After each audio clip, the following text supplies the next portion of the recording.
Hello students. तो आज का हमारा टॉपिक है डायमेंशंस। डायमेंशंस क्या होता है? तो the power of raise to a fundamental physical quantity such that they represent a physical quantity. तो ये पावर होती है किसी भी फंडामेंटल क्वांटिटी की। ठीक है, ये पावर होती है किसी भी फंडामेंटल फिजिकल क्वांटिटी की इस प्रकार कि वो किसी फिजिकल क्वांटिटी को रिप्रेजेंट करे। ठीक है, तो अभी के लिए याद रखना कि क्या होती है, पावर होती है। किसकी पावर होती है? फंडामेंटल फिजिकल क्वांटिटी की। जैसे कि fundamental physical quantity mass, length, time, electric current, temperature, amount of substance और ल्यूमिनेस इंटेंसिटी, जो कि प्रीवियस लेक्चर में हमने देखा था। अब जो मास है, मास का डायमेंशन हम कैपिटल एम से लिखेंगे, लेंथ का डायमेंशन कैपिटल एल से, टाइम का dimension capital T, electric current का कैपिटल ए, टेम्परेचर का कैल्विन का के या फिर थीटा से भी रिप्रेजेंट करते हैं। कुछ बुक में कैल्विन से होगा, के से होगा, और कुछ बुक में थीटा से। ठीक है, तो एज यू विश रिप्रेजेंट कर सकते हो। अमाउंट ऑफ सब्सटेंस मोल से रिप्रेजेंट करते हैं, और कैंडेला को सीडी से। तो इनकी जो पावर होगी, ठीक है, पावर होगी, वही क्या कहलाएगी? डायमेंशन। कैसे? आगे देखो, एग्जांपल समझ में आएगा। जैसे एरिया, एरिया को मेरे को फंडामेंटल क्वांटिटी में तोड़ना है। तो एरिया क्या होता है? लेंथ इंटू में लेंथ ही तो होता है। ठीक है, अच्छा, तो इसको हम क्या लिख सकते हैं? इसको हम एल की पावर 2। रिप्रेजेंटेशन के लिए डायमेंशंस को हम स्क्वायर ब्रैकेट में यूज करते हैं। किसमें यूज करते हैं? स्क्वायर ब्रैकेट में। ठीक है, इसको कुछ बुक्स में ऐसे भी लिखा जा सकता है, M0 L2 T0। ठीक है, M मास के लिए, L लेंथ के लिए, और T टाइम के लिए। बेसिकली ऐसा इसलिए लिखते हैं क्योंकि कुछ बुक्स में हमें MLT के टर्म्स में ही मोस्टली डायमेंशंस लिखने होते हैं इन 11th क्लास। और फर्दर तो बहुत सारे आपके इन सब के फॉर्म्स में डायमेंशंस लिखने होते हैं। वॉल्यूम को क्या लिख सकते हैं हम? L into L into L. That's why we can write here L की क्यूब। ठीक है, density, density can be written as mass by volume. Mass का डायमेंशन कैपिटल एम, वॉल्यूम का डायमेंशन अभी ऊपर निकाला L3, which can be written as ML-3 T0। T लिखना है, नहीं लिखना है कोई बात नहीं, पर एग्जाम टाइम पे लिख लेना। ठीक, आगे आता है speed. Speed distance by time. Distance का dimension, distance is a type of length, तो लेंथ L, टाइम का T, which can be written as LT-1। Acceleration, acceleration क्या है? चेंज इन वेलोसिटी अपॉन में टाइम होता है। अब किसी चीज में चेंज आ रहा है तो वेलोसिटी के टर्म्स में ही लिखेंगे उसको भी। ठीक है, तो ये क्या जाएगा हमारा? वेलोसिटी का डायमेंशन हमने ऊपर निकाला है, नहीं निकाला, वेलोसिटी सेम आएगी जो कि स्पीड आएगी। ठीक है, तो क्या आएगा? LT-1 अपॉन में T, which can be written as LT-2। ठीक है, अब ये जो हमारे पास स्पीड है और वेलोसिटी दोनों का सेम होगा, बिकॉज यहाँ पे वेलोसिटी के केस में डिस्टेंस की जगह क्या हो जाएगा? डिस्प्लेसमेंट हो जाएगा बस। और वो भी क्या है? एक टाइप की लेंथ ही है, तो डायमेंशन सेम आएगा। नाउ फोर्स, फोर्स का फॉर्मूला हमें पता है, मास इनटू में एक्सेलरेशन, मास इनटू में एक्सेलरेशन। अच्छा, मास का डायमेंशन क्या होता है? मास का डायमेंशन m, पीछे लिख रखा है। एक्सेलरेशन का भी निकाला हमने, LT-2। Now we can write here ML-T-2। Work, work क्या होता है? फोर्स इनटू में डिस्प्लेसमेंट। फोर्स का डायमेंशन ML-T-2, और डिस्प्लेसमेंट का डायमेंशन हो गया हमारे पास L। तो ये हो जाएगा हमारे पास ML, आई थिंक यहाँ पे दिख नहीं रहा होगा, ML-2T-2। अब एक चीज ध्यान रखना, ध्यान रखेंगे हम, ये जो फोर्स का डायमेंशन है इसको याद ही कर लो, बेटर रहेगा, आगे जाके बहुत जगह यूज होगा। कौन सा? ML-T-2। ठीक है, फोर्स का इंपॉर्टेंट है। अभी हमने कुछ डायमेंशंस के एग्जांपल देखे। अब आगे का टॉपिक है हमारा इंपॉर्टेंस ऑफ डायमेंशंस। हम डायमेंशंस पढ़ ही क्यों रहे हैं?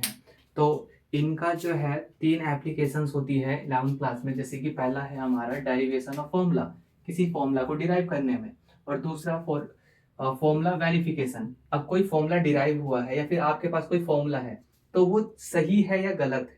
ठीक है, सही है या गलत है उसको हम डायमेंशंस की मदद से चेक कर सकते हैं। और अगला है कन्वर्जन ऑफ यूनिट, जो कि हमने अभी थोड़ी देर पहले पीछे करा था पिछली क्लास में, जिसमें हमने फोर्स को हमने डाइन में चेंज करा, न्यूटन को हमने डाइन्स में चेंज करा था, ठीक है। ये सब भी हम डायमेंशंस के मेथड से कर सकते हैं, ठीक है, आगे जाके सीखेंगे। अब हमारे पास कुछ इंपॉर्टेंट डायमेंशंस हैं। अब इंपॉर्टेंट तो वैसे सारे ही हैं, आपको क्या करना है कि आपकी जो बुक है, बुक के पीछे चैप्टर में बहुत सारे फॉर्मूले होंगे, उनको याद करना पड़ेगा। अब इनिशियली आपको याद करना पड़ेगा बिकॉज आपके जो फर्स्ट टर्म की बात करें तो फर्स्ट टर्म में कुछ फॉर्मूलेज जो है वो सेकंड टर्म से भी आएंगे और डायमेंशंस पूछ ले जाएंगे, देन आपको फिर दिक्कत होगी, कहीं ना तो कहीं काम ही आएंगे, फॉर्मूले याद करने ही पड़ेंगे, ठीक, लिख लिख के उनको याद कर लेना। बट कुछ हमारे फिजिकल क्वांटिटीज ऐसी होती हैं जिनके डायमेंशन सेम होते हैं। Again I am repeating, dimension same होते हैं, जरूरी नहीं है कि वो सेम ही सिग्निफिकेंस दिखाएं वहाँ पे, ठीक है। मे बी उनका सिग्निफिकेंस चेंज हो सकता है, उनका महत्व अलग अलग हो सकता है, ठीक, मे बी उनके फॉर्मूलेज अलग हो सकते हैं, ठीक, बट उनका डायमेंशन सेम होगा, इससे लर्निंग में आसानी होगी। लाइक अगर जो हम बात करें डिस्टेंस है, displacement, radius of gyration, radius खाली, light year, parsec, AU astronomical unit, इन सब का डायमेंशन क्या होता है, एल, ठीक। अब इन सब का डायमेंशन एल है, इन सब का मीनिंग क्या होता है, कुछ का मीनिंग आपको पहले पता होगा, कुछ का नहीं पता है, कोई बात नहीं, जैसे जैसे आप आगे पढ़ोगे वैसे वैसे अदर क्लासेस में आपको आता जाएगा अलग अलग चैप्टर में। Speed, velocity, average velocity, average speed, average velocity, terminal velocity, critical velocity की वेलोसिटी ऑफ लाइट हो गया, ठीक है, इंस्टेंटेनियस वेलोसिटी आ जाए, कहीं पे स्केप वेलोसिटी आ जाए, ऑर्बिटल वेलोसिटी आ जाए, रिलेटिव वेलोसिटी आ जाए, इन सभी का डायमेंशन क्या होगा हमारे पास, LT-1 होगा, ठीक। इसके बाद आता है एक्सेलरेशन, चाहे वो एवरेज एक्सेलरेशन बोले, इंस्टेंटेनियस एक्सेलरेशन बोले, एक्सेलरेशन ड्यू टू ग्रेविटी, ठीक, इंटेंसिटी ऑफ ग्रेविटेशनल फील्ड, इसके बाद क्रिटिकल एक्सेलरेशन, और सेंट्रीपिटल एक्सेलरेशन और सेंट्रीफ्यूगल एक्सेलरेशन, इन सब का डायमेंशन क्या होता है, LT-2। आगे नेक्स्ट टॉपिक है हमारा, नेक्स्ट डायमेंशन आता है मोमेंटम और impulse, momentum mass into velocity वाला वही सेम, ठीक, और इम्पल्स, इन सब का डायमेंशन क्या होता है, ML-T-2। अगेन ये टॉपिक्स क्या होते हैं, क्वांटिटीज, कुछ क्वांटिटीज ऐसी होगी यहाँ पे लिखी फिजिकल क्वांटिटी जो कि आपके लिए नहीं होगी, कोई बात नहीं, अभी के लिए याद कर लो, इन फ्यूचर जब चैप्टर्स पढ़ोगे उनमें इनका सिग्निफिकेंस समझ में आ जाएगा, पर अभी के लिए याद करना जरूरी है। Now next, power work done upon में टाइम, उसका डायमेंशन याद करना है आपको, डेंसिटी मास बाय वॉल्यूम होता है, इसका डायमेंशन।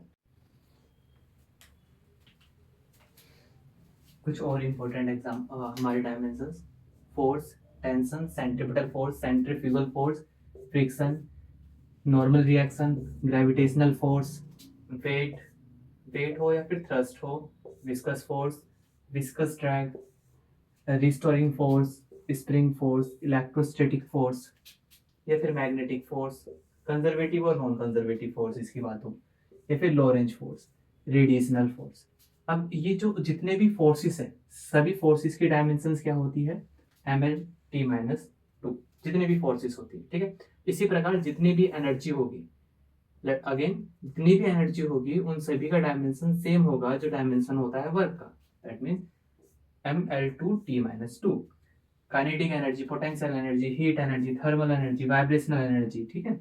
और साथ ही साथ इसको याद रख लेना, moment of force, torque, couple और स्ट्रेन एनर्जी, अगेन एनर्जी आगे। अब ये जो टॉर्क है, कपल है, मोमेंट ऑफ फोर्स है, ये आपको आगे जाके पढ़ने को मिलेंगे, बट इनका भी डायमेंशन याद रख लेंगे, ML-T-2।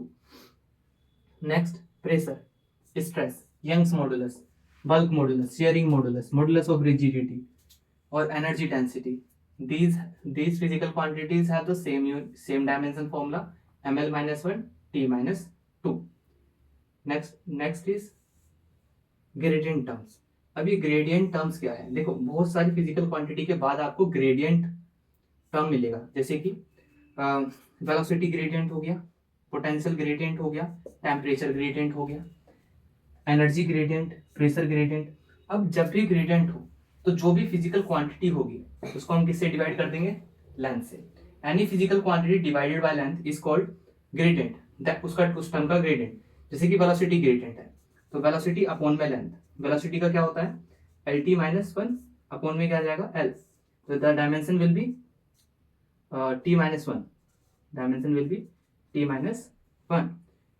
Potential gradient, potential electric potential upon में लेंथ. अब पोटेंशियल क्या होता है, potential can be written as work done per unit charge into में लेंथ. अब वर्क डन का डायमेंशन क्या होता है, ml2 t-2, ml2 t-2, जो कि अभी हम हाँ ये ml2 t-2. ठीक, आगे है हमारा चार्ज. चार्ज का डायमेंशन क्या होता है हमारे पास, अच्छा चार्ज कैसे याद रखेंगे, electric current is equals to rate of flow of charge होता है, जहां से Q जो है वो चार्ज है, तो Q का डायमेंशन क्या हो जाएगा हमारा, इलेक्ट्रिक करंट इनटू में टाइम. इलेक्ट्रिक करंट का एम्पियर पढ़ा हमने पीछे, स्टार्टिंग में देखा था जब फंडामेंटल पढ़ रहे थे, और टाइम का क्या होता है T. तो A T, तो AT हम यहाँ पे लिख देंगे AT. और कुछ बचा लेंथ L. अब एक लेंथ चला जाएगा तो हमारे पास आ जाएगा ml-t-3 और साथ में A. This is the dimension of potential gradient. Potential का फॉर्मूला कैसे निकाला आ गया वो समझ में.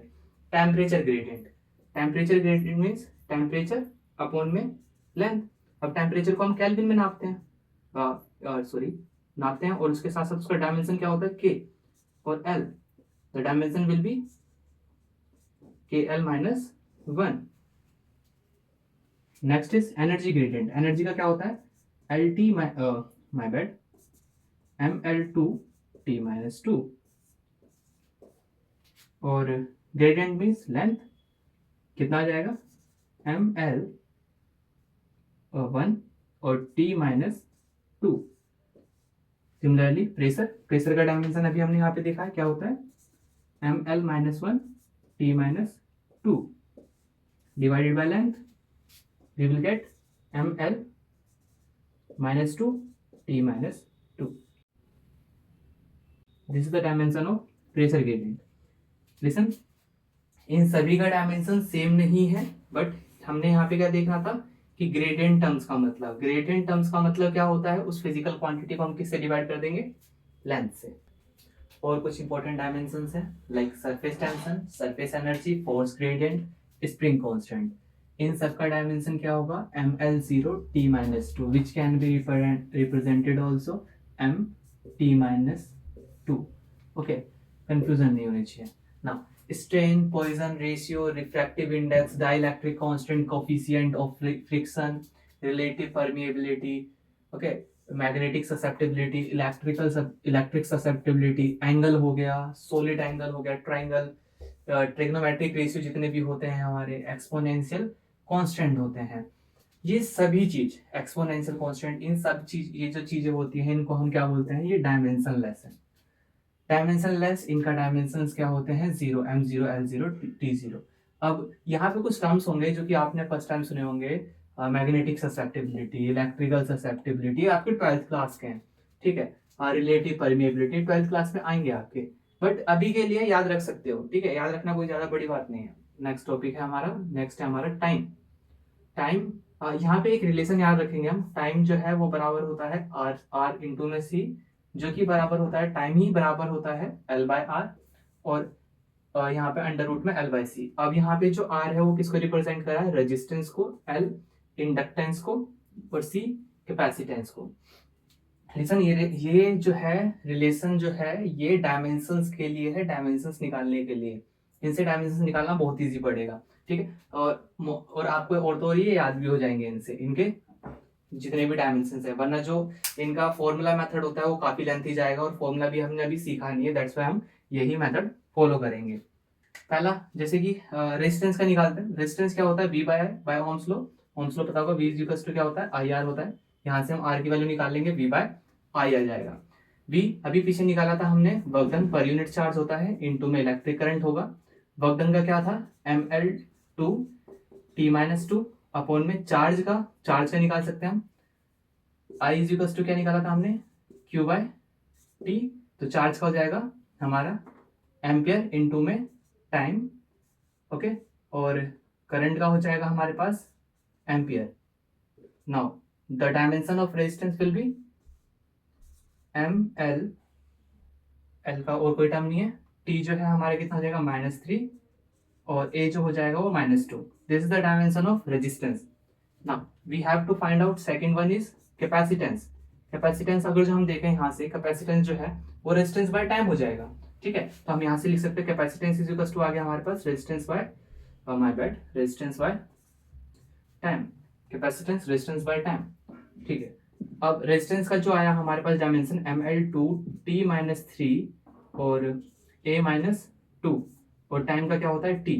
The dimensions will be ml2t-4 और a-2. This is the dimension of the capacitance. Let me check. Okay, now last one is inductance. Inductance, dimension of inductance. This is time. Resistance, what is the dimension of resistance? Resistance dimension is ml2t-3 a-2. Okay, now what is the dimension of हमारा inductance आ जाएगा plus ml2t-2 a-2. देखा कितना easy पड़ा इनको निकालना.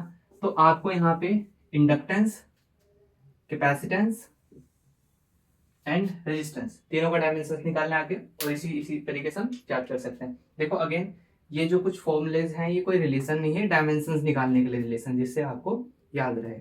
ठीक, एक और इम्पोर्टेंट रिलेशन अब जो कि डायमेंशंस निकालने में हेल्प करेगा, किस किस चीज का, परमिटिविटी और परमिएबिलिटी का.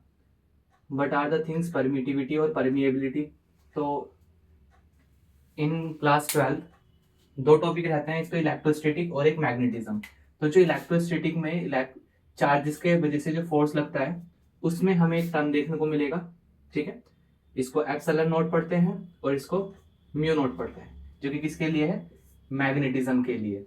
अच्छा, इनके डायमेंशंस निकालने होते हैं. अभी ये टॉपिक है 12th क्लास का. ठीक, बट निकालना कैसे है चलो समझते हैं.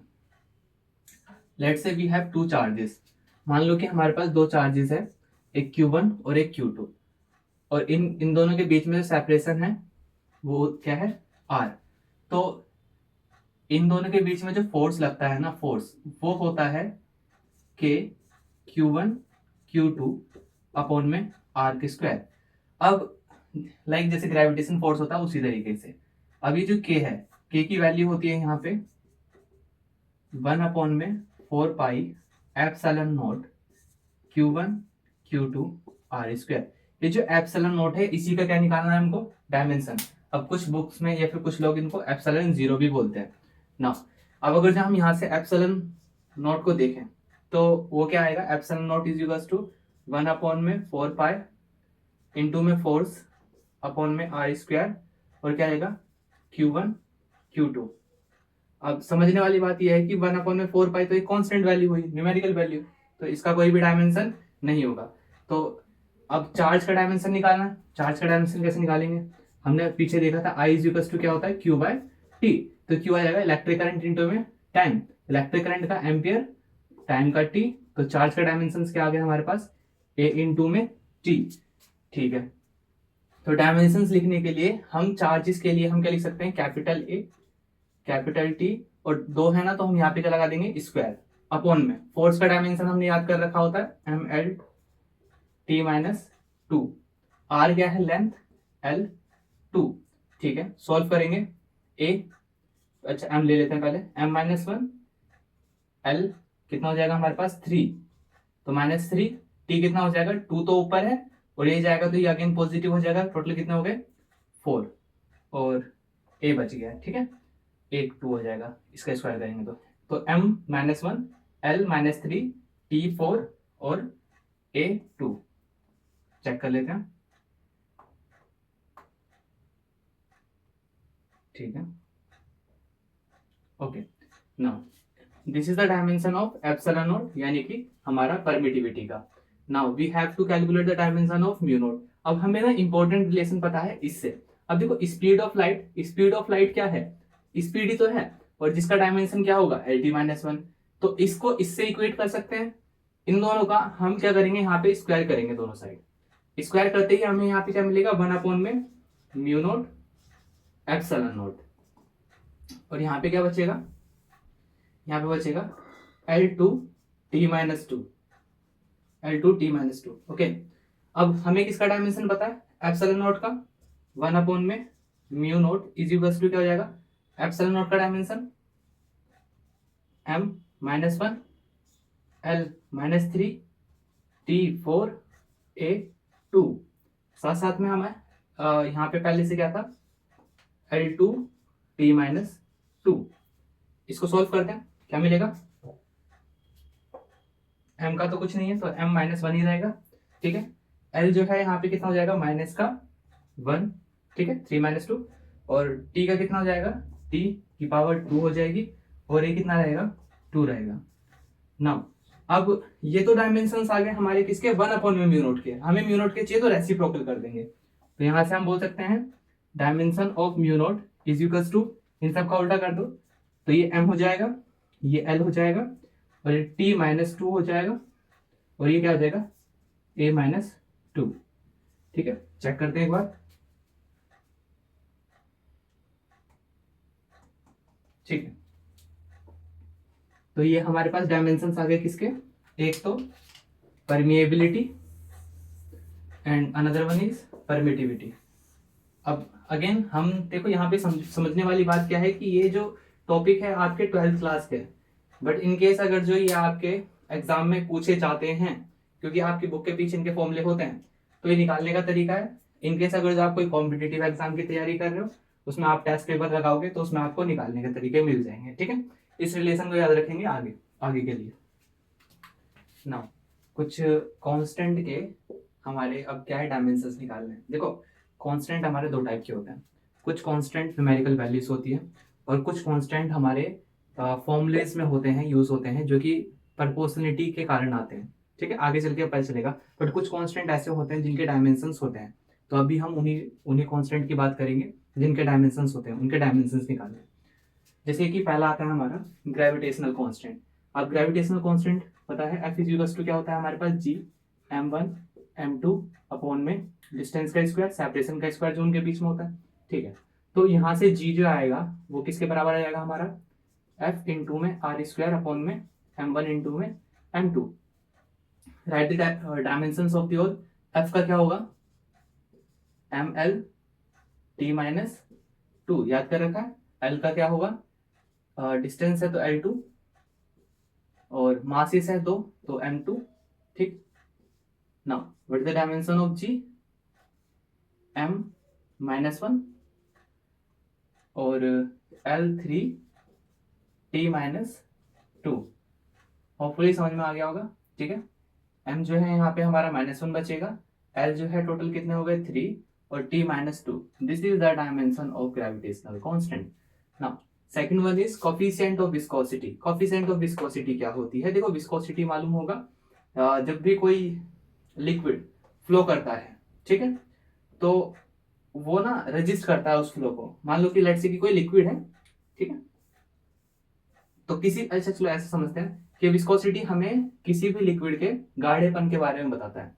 जैसे कि शहद है, शहद का विस्कोसिटी ज्यादा होगा, पानी है उसका विस्कोसिटी कम होगा, ठीक है। अभी के लिए देखो याद रखना है तुमको, फोर्स का फॉर्मूला क्या होता है, विस्कस फोर्स है ये, ठीक है, 6 पाई, इसको ईटा पढ़ते हैं, ईटा आर वी, वी क्या है यहाँ पे, वेलोसिटी। तो हमें इसी का डायमेंशन निकालना है, इस वन का। तो यहाँ पे से ईटा इज इक्वल्स टू क्या आ जाएगा, eta is equals to force by 6 pi, और आर वी फोर्स का डायमेंशन ml-t-2, और ये तो न्यूमेरिकल वैल्यू, इसका कोई डायमेंशन नहीं होगा। L वेलोसिटी का क्या होता है, L-1, L-1, ठीक है। The dimension of eta will be m, m का ही रहेगा। L का क्या हो जाएगा हमारे पास, यहाँ पे तो L 2 हो जाएंगे, और ऊपर क्या तो L-1। T का कितना हो जाएगा यहाँ पे 2, और 1 माइनस कर दो, कितना बचेगा हमारे पास, 1 माइनस का 1, तो ml-1 t-1। कुछ गलती तो नहीं करी हमने, ml-t-2, m सेम आ गया, l ठीक है, t-1, ठीक है। This is the dimension of coefficient of viscosity. Planck's constant, Planck constant में देखो क्या होता है, energy is equals to h nu होता है, और जिसका डायमेंशन निकालना है हमें यही होता है प्लैंक्स कांस्टेंट। न्यू क्या है यहाँ पे, फ्रीक्वेंसी होती है, फ्रीक्वेंसी। फ्रीक्वेंसी आपको मालूम होगा बाय नाइन्थ की फ्रीक्वेंसी बराबर होता है 1 में टाइम पीरियड। तो फ्रीक्वेंसी का डायमेंशन क्या लिख सकते हैं हम, माय बैड, t-1। ठीक है, फिर तो आसान हो गया। तो h की वैल्यू क्या आ गई, h इज इक्वल टू आ गया एनर्जी बाय फ्रीक्वेंसी। ठीक है, अब एनर्जी ये न्यू होता है, न्यू। ठीक है, इसको हम पढ़ते हैं न्यू। ठीक है, एनर्जी का डायमेंशन ml2 t-2, और फ्रीक्वेंसी का dimension t-1। Now what is the dimension of the h, h का डायमेंशन क्या है, तो आया हमारे पास ml2 t-1। This is the dimension of h, h क्या है यहाँ पे, प्लैंक्स कांस्टेंट। तो ये भी निकल गया। लो नेक्स्ट आता है हमारे पास बोल्ट्जमैन कांस्टेंट। अब यहाँ पे बोल्ट्जमैन कांस्टेंट क्या है, k। ठीक है, k से रिप्रेजेंट करते हैं, जिसमें energy is equals to kT होता है। ये भी आप रिलेशन आगे जाके पढ़ोगे, आपके काम आएगा। अब यहाँ से हमें k की वैल्यू क्या मिली, k इज इक्वल्स टू मिल गया हमारे पास, k इज इक्वल्स टू मिल गया एनर्जी अपॉन में, बेटा t जो है टेम्परेचर को रिप्रेजेंट कर रहा है, किसको, टेम्परेचर को। एनर्जी का डायमेंशन ml2 t-2, और टेम्परेचर का क्या लिख देंगे हम, केल्विन, या फिर थीटा भी लिख सकते हो। तो k बोल्ट्जमैन कांस्टेंट के लिए है, लेट्स इसको ऐसे लिख लेते हैं। ठीक है, और कैपिटल के, तो यहाँ से क्या आ जाएगा हमारे पास ml2 t-2 k-1। This is the dimension of Boltzmann constant. तो अभी हमने कुछ कांस्टेंट के ये डायमेंशन वाले कांस्टेंट हैं, इनके डायमेंशंस पढ़े। ठीक है, कुछ डायमेंशंस ऐसे भी होते, कुछ कांस्टेंट ऐसे भी होते हैं जो कि डायमेंशन लेस होते हैं। लाइक अगर जो मैं बोलूँ 1/4 खाली लिखा हुआ है, ठीक है, तो 1/4 क्या है, न्यूमेरिकल वैल्यू है, तो डायमेंशन लेस हुआ। ठीक है, बट इनको ध्यान रखेंगे, कैसे निकालना है बता दिया। नेक्स्ट टॉपिक है हमारा सर्कुलर डायमेंशंस।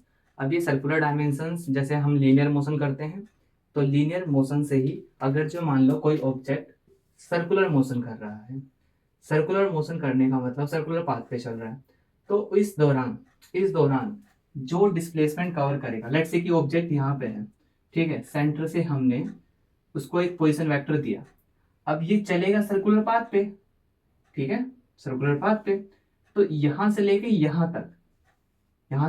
यहां तक का जो इसका डिस्प्लेसमेंट है, this is called linear displacement.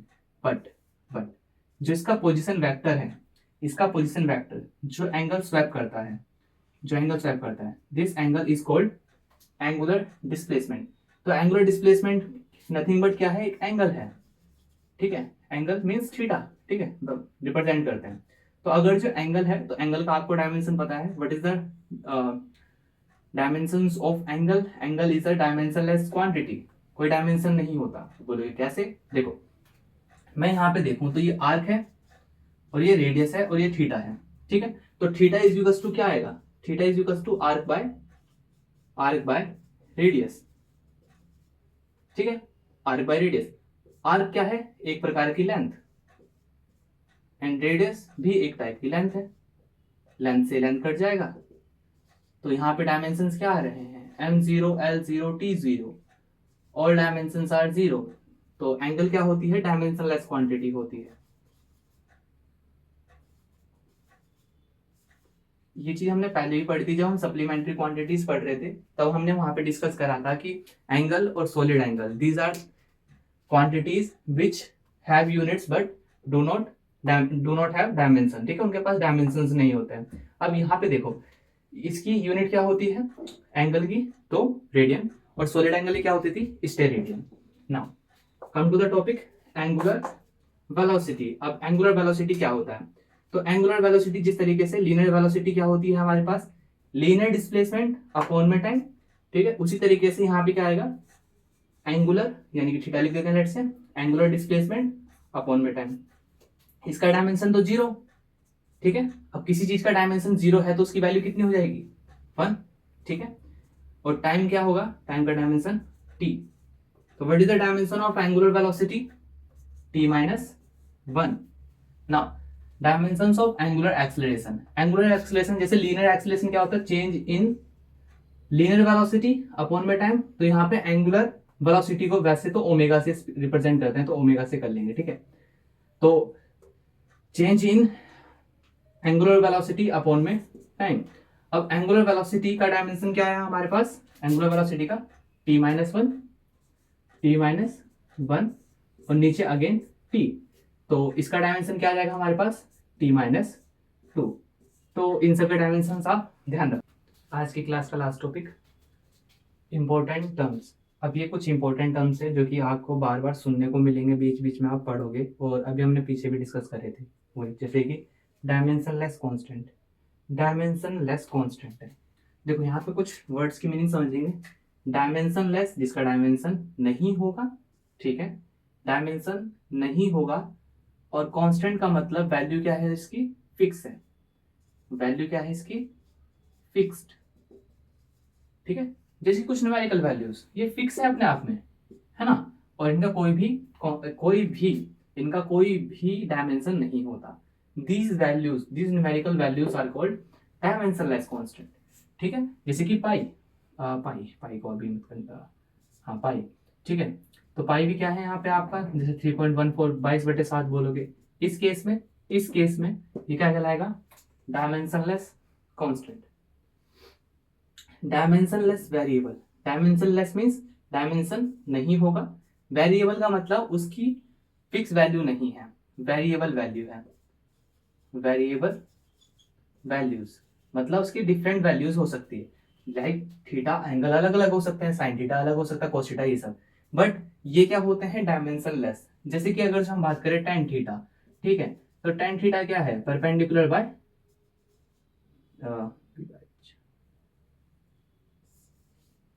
Theta ये रहा, ठीक है।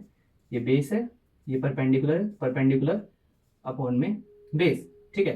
तो अब ये जो है perpendicular, this is side, base भी क्या है साइड, साइड से साइड गया कितना आगे, क्या आएगा m0 l0 t0। तो ये भी क्या हुआ, dimensionless.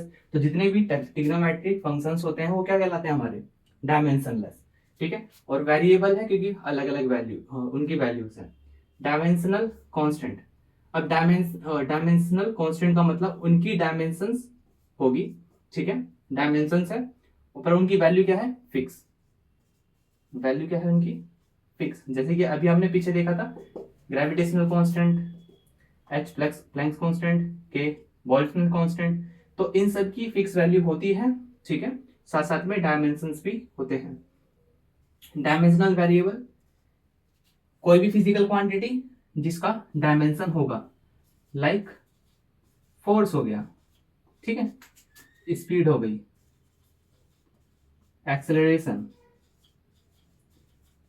These physical quantities have specific dimensions. इन सभी का अपना अपना क्या है, डायमेंशंस है, और डायमेंशंस है, ठीक है, और अलग अलग वैल्यू हो सकती है, that's why these are called dimensional variable.